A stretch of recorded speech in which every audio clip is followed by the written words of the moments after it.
Today's technique is Intercepting Devastation. This is a Mills technique. Very similar to Trigger Devastation. There's a lot of relationships there. Very similar to Five Swords. Again, relationships. Very ballistic. One thing we do in this technique that we try not to do often in American Kempo, Mills Kempo in particular, is to repeatedly hit the same target over and over and over and over. Right? This technique has a tendency to lean in that direction based upon the mechanics of it. All right? So with that said, the entry is almost the same as Intercepting Devastation. The idea being, as that push or that punch comes in, we're going to work a circle. It's like we're kind of throwing out the trash idea. We're going to come up with that circle, catching the inside of the hand or the inside of the arm. Whereas on Intercepting Devastation, as Trigger Devastation, as the strike comes in, it's pure linear. So now I'm picking it up on a line. Right? So I'm kind of pulling to the outside, and there's the waiter's hand of Trigger Devastation. Well, on Intercepting, we're going to come out and meet and get a roll going here. Because I don't want to linear this one and bounce back, because what we're doing is we're working right into a timing pattern. Basically timing pattern number one. So as I step in, I get that palm heel, get my shot, I roll off, I continue to check that arm, keep it down wherever it's going.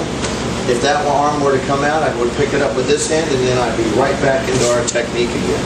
All right, so we're going to make, again, a laboratory assumption here that it's a committed punch, and we're going to focus on that just for the second, or the idea to develop the mechanics of the technique. So again, as it comes in, I get my shot, and then I'm going to come down and I'm going to check that arm. And as I check, boom, I'm coming right across my next palm heel. And then from there, I'll check out with that elbow, slicing back through with the right hand, hitting a hard forward bow, catching another palm heel, and then coming in with a big major shot, boom, just dropping straight down on him. All right? His legs are checked, I'm inside his knee, I've got the angles I want, and we're just kind of working into a pattern. All right? Now, if you want to play with the pattern, you can kind of work it off the body also. Boom. And just kind of work the mechanics and the timing sequence. All right, again, as he comes in, boom, coming across and catching the shoulder. If you want to play with penetration, boom, and then just kind of work that a little bit.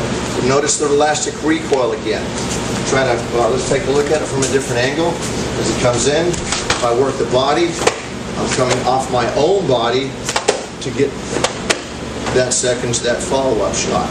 So here, there's my shots, coming in, coming out, forward bow. I can even come back and on a rebound, take this shot all the way in. Again, one more time, work at the body, boom, boom, as we drop that shot in there. Now, to targets, again, it's a simple pattern. In, out, in. Straightforward, ballistic, you're attacking the face.